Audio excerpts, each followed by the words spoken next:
Hello friends, कैसे हैं आप सब। आज का जो शीर्षक है वो है पटना का विद्यार्थी जीवन। इस इसे हम कविता तो नहीं कहेंगे, लेकिन ये एक लेख है जिसके माध्यम से हम ये बताना चाहेंगे कि पटना में जब कोई बच्चा जब पढ़ाई के लिए आता है, चाहे वो किसी भी फील्ड का पढ़ाई कर रहा हो, तो उसके साथ क्या क्या मनोस्थिति गुजरती है, वो किस किस स्थितियों से गुजरता है और कैसे खुद को यहाँ पे मैनेज करता है, एडजस्ट करता है। उसी से रिलेटेड ये निबंध है जो आपको बहुत ही अच्छा लगेगा, तो एक बार आप इसे ज़रूर सुने।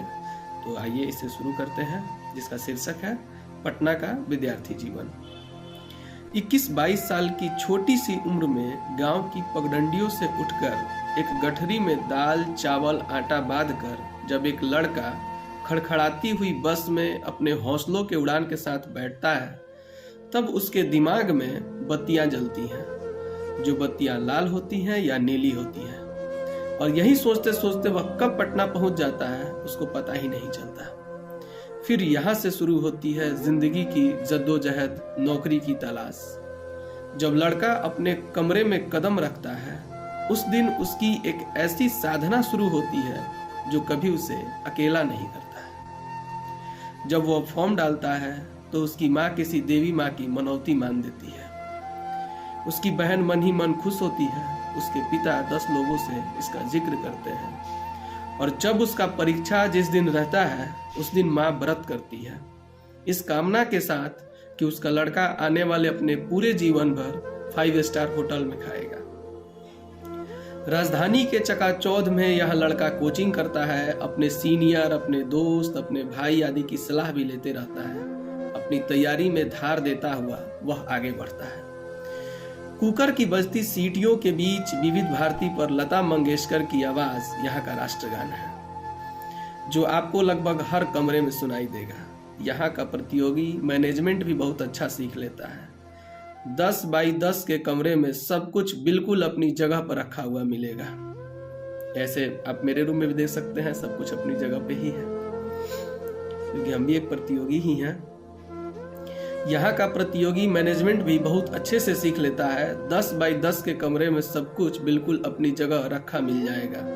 अलमारी किताबों से भरी, एक तरफ कुर्सी और मेज, एक तरफ लेटने के लिए चौकी, एक तरफ खाना बनाने के लिए एक मेज, दीवारों पर विश्व के मानचित्र और उसके बगल में लगे स्वामी विवेकानंद और डॉक्टर कलाम के पोस्टर, और दरवाजों के पीछे लगी मुस्कुराती हुई मोनालिसा का बड़ा सा पोस्टर, और कमरे की छज्जी पर रखे रजाई और कंबल। ये सब यहाँ के विद्यार्थी के मैनेजमेंट बताने के लिए पर्याप्त है।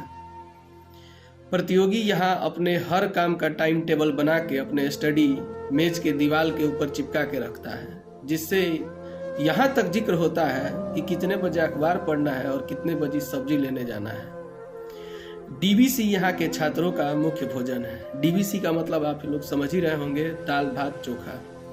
कुल मिलाकर यहाँ के प्रतियोगी की जिंदगी कमोवेश एक सिपाही जैसी ही होती है। जिस तरह से एक सिपाही को हर चीज जो अनुशासन में जीना पड़ता है, एक सिस्टमेटिक उनको खाना पीना मिलता है, सेम वैसी ही होती है। इस तैयारी करते करते 3-4 साल बीत जाते हैं और कुछ साथी चयनित होकर अपने अनुजों का उत्साह बढ़ा करके चले जाते हैं। यहाँ मछुआ टोली, भिखना पहाड़ी, महेंद्रू, राजेंद्र नगर जैसे इलाकों में शाम के वक्त छात्रों का चाय के दुकान पर संगम लगता है, जहां हर जगह से आए हुए छात्र एक साथ बैठकर चाय पीते हुए देश की दशा, दिशा और परीक्षाओं पर सार्थक बहस करते हैं। यहाँ के प्रतियोगियों को जितना अमेरिका के बारे में पता है, उतना तो अमेरिका के लोगों को भी उनकी भौगोलिक दिशा के बारे में और स्थिति के बारे में नहीं पता है।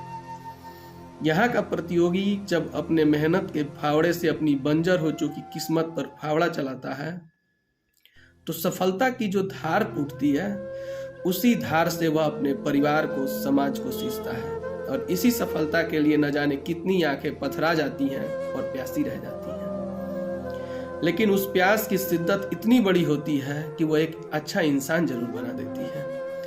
100 बार पढ़ी गई किताब को बार बार पढ़ा जाता है। जब याद हो चुकी चीज़ों को 100 बार दोहराया जाता है, फिर भी परीक्षा हॉल में कंफ्यूजन हो जाया करती है।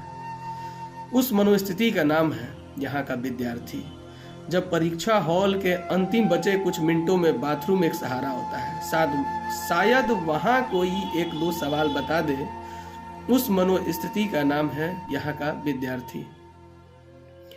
जब खाना बनकर तैयार हो जाए तो उसी समय में दो और दोस्तों का टपक पड़ना और उसी में शेयर कर खाना, इस मनोस्थिति का नाम है यहाँ का विद्यार्थी। प्रतियोगी का संघर्ष का दौर चलता रहता है। कुछ निराश होने लगे प्रतियोगियों को तब कोई कंधा सहारा बन के आ जाता है। कंधा का मतलब आप लोग समझ ही सकते हैं, आगे भी इसका जिक्र है। जब उसकी निराशा बढ़ने लगती है तो उस कंधे को कोई सहारा बनकर आ जाता है और उस कंधे पर होता है रेशमी दुपट्टा। उसके बाद वो उस दुपट्टे के आंचल में ऐसा खोता है कि तब उसे आप कहते सुन लेंगे कि वह इसके लिए आईएएस बनकर दिखा देगा। इस तरह शुरू होता है इश्क का दौर। घूमना, टहलना, पढ़ाई का एक से बढ़कर एक ट्रिक अपनी गर्लफ्रेंड को देना, इन सभी चीज़ों का एक ये और दौर चलता है। मुंह पर दुपट्टा बांधा जाता है, हेलमेट पहनी जाती है, फिर भी शाम को कोई मिल जाएगा और बोलेगा, अरे यार आज हम तुमको भौजी के साथ मछुआ टोली में देखे थे। कुछ समय बाद यह दौर भी खत्म हो जाता है। लड़की के घर वाले उसके हाथ पीले कर देते हैं। फिर यह चुटकुला सुनने को मिल जाता है अक्सर कि जब मैं बीएड का फॉर्म लेने दुकान पर गया तो वो अपने बच्चों को कलम दिला रही थी। यहाँ तैयारी का फेस बदलता रहता है। शुरू में माँ बाप के लिए आईएएस बनना चाहता है, उसके बाद गर्लफ्रेंड के लिए आईएएस बनना चाहता है और अंत में दुनिया को ये दिखाने के लिए वो कहता फिरता है कि मैं दुनिया को दिखा दूंगा कि आईएएस कैसे बना जाता है और आईएएस की तैयारी कैसे की जाती है। लेकिन जब वो असफल हो जाता है तो लोग उससे बात नहीं करते हैं, उसे पसंद नहीं करते हैं, क्योंकि उनकी नज़र में वो एक असफल है। लेकिन यकीन मानिए,